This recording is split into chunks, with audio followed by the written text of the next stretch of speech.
So, by now, of course, when there was a mayoral campaign, part of Soraya Martinez Ferretta's campaign was all about making Montreal a cleaner city. That was one of the things promised. And I know a lot of us have become kind of cynical, right? Because promises made during a campaign, end of the day or end of the term, not often or not always met.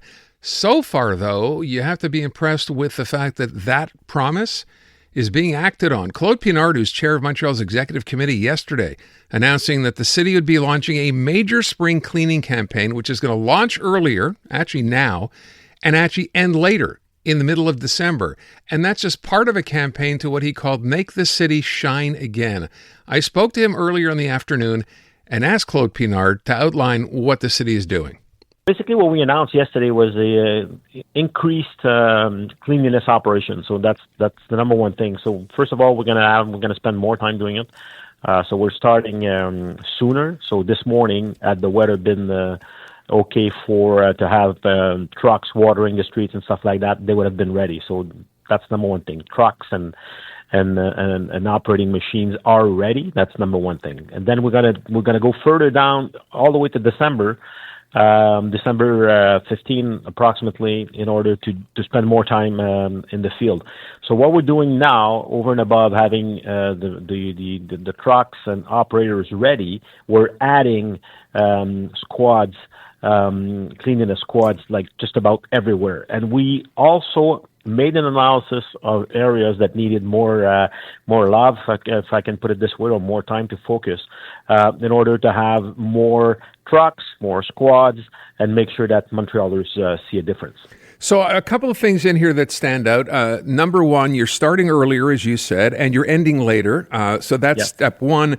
I know with respect to blue-collar workers, some people will be saying, well, wait a sec, where do we have the money for this, or how's that going to work? But you're suggesting it's not about that. It's about taking your resources and better appropriating them. No, absolutely. It's kind of a problem when your city is not clean, reputation-wise. It just doesn't make sense. And then again, it impacts also the sense of security of people. And then the neighborhood life and commercial streets are not as made it as they should be. So we're not hiring any new people. We're just rearranging the work, but also, counting on some efficiency that we're going to gain working the way we are working. So just to make sure that we follow everything that's being done, we'll have the proper teams doing the proper thing at the right time. So that's very important for us. And one thing, Aaron, that I've been giving as an example the last couple of days is how about we looked at the schedule of picking up garbage. So right now, if you arrive downtown Montreal at 7:30, you'll see all the garbage bags lining up the streets. Why can't we look at those being picked up earlier? And maybe that's going to help. That's going to help first the cleanliness of the city, but also the fact that there's a lot of people, scavengers, that are just going around, and the people in different kind of situations just going around in bags, trying to get. To pick up cans and stuff like that. So, and then, they just like rip open bags and do what they have to do. So that's what we're trying to do. So change maybe the schedule. We're looking at that right now and have more frequency where there's a lot of restaurants, another example. So we're going to be changing the way we do things. It's not going to cost more money because we have to be responsible. It's a better usage of the workforce and the blue collar we have. So one of the other issues in here, you say you're increasing funding to local business development associations. So you're making it someone else's responsibility here, not just the city's. How is that going to work? So it's I'm happy you're talking about this because there's one thing I'm absolutely convinced alone the city alone cannot do this. So we need the help of everybody. So and those local Société de Développement Commercial or Commercial Development Corporation that we use locally, they already have those brigade that go around and pick up garbage bag and make sure that the areas are clean. It exists in downtown Montreal. It exists in old Montreal. So they already exist. So we just decided to increase their financing a little bit so that they can have again more frequency.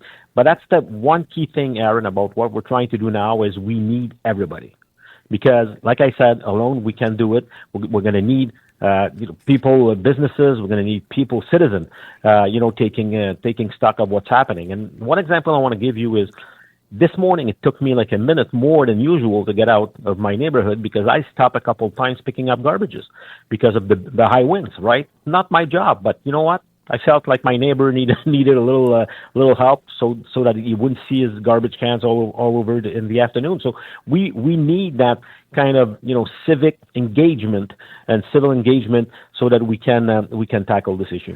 When you call on citizens of the city to play their part, what does that mean? Is it about seeing garbage and picking it up on your own? Beyond that, what does it mean? It's everyday thing. If I just giving an example this morning to a friend, if you have a pack of gum and it's finished and you're crossing a garbage can and it's full, why don't you keep it in your pocket a bit more to make sure? It's about you see a piece of paper on the floor, just pick it up. I mean, your neighbor is not there and you wanna help with the garbage cans, you can do that. So there's many measures as to how people can get involved, and it's very, very simple. I mean, tomorrow morning, and I know that. I mean, there's a lot of pride in this city, and people want to have, like, let's say, the front yard, impeccable. They'll get the broom out and do what they have to do. It's something they already do. So we're just saying, like, just help us do this, help us achieve exactly what we want to do. And remember, Aaron, you've had the mayor a couple of times in interview, and we've always said we need to get back to basics in Montreal. And getting back to basics is having a clean city, a safe city. Those are the two pillars of what we're trying to do, and this is what we're focusing on right now. And restoring that pride. When you talk about people taking care of their own lawns and their own sidewalks, that's something it seems to me 2 generations ago was kind of routine. I think some of that has been lost or disappeared, and I'm not sure exactly why. Maybe people think, and I know we've had some callers earlier in the week, suggesting, this should be the city's job. I pay enough taxes. I don't want to have to do this, which I think is a pretty terrible attitude, but I'm sure there are people out there thinking the same thing. So it's nice to see an administration saying, you know what? No, it's not just the administration. You do have a responsibility as a citizen to do your part. I will ask one other question because we're going to have to wrap up here, which is with respect to, this whole idea of cleaning up the city and making Montreal more attractive. Is this step one of the plan? Because there are not a lot of details beyond what we're talking about today. What's next? What other plans do you have? So, you know what? We're I'm going to say this like a cute little expression. It's the first kick at the can, if I could put it this way. But we're putting resources. But one of the things that is absolutely constant with the mayor and me is we're trying things. Right, so we feel very confident about this plan, but we won't have any issue adjusting it as we go along. So that's the one thing. And I've got to tell you, Aaron, whenever you talk about garbages and cleanliness, the passion this subject brings into people, the amount of texts I received yesterday of people wanting to contribute and say, hey, you know what, I'm going to do the front of my shop. I'm going to do my part. So we need to work on this all together. So this is a very first step. We wanted to show the way, and we wanted, as an administration, to say, you know what, we got elected on this, we're delivering on it, and now let's make it happen all together. Just to wrap up, part of this, will there be a public awareness campaign, TV, newspaper, radio ads, that kind of a thing, which would seem a natural to get people more involved? Is that part of the plan? Can you reveal that? No. So we won't be doing a big media campaign. We'll use all the social medias of the city to do just that. It's just a matter of being responsible with our money right now. And last question, ticketing. There are places around the world I'm sure you're familiar with, and if you decide to litter on a sidewalk, that can not only get you fined, it can get you thrown in jail. Or would we be considering ticketing perhaps as a way to send the message home?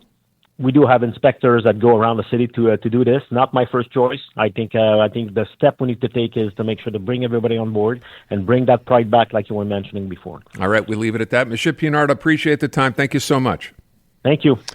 You know what? Gotta like that. As I said, step in the right direction and hope to see this continue to follow through. And I like the part that they're involving downtown merchants as well, because that was something the last administration seemed to take for granted. So happy with that.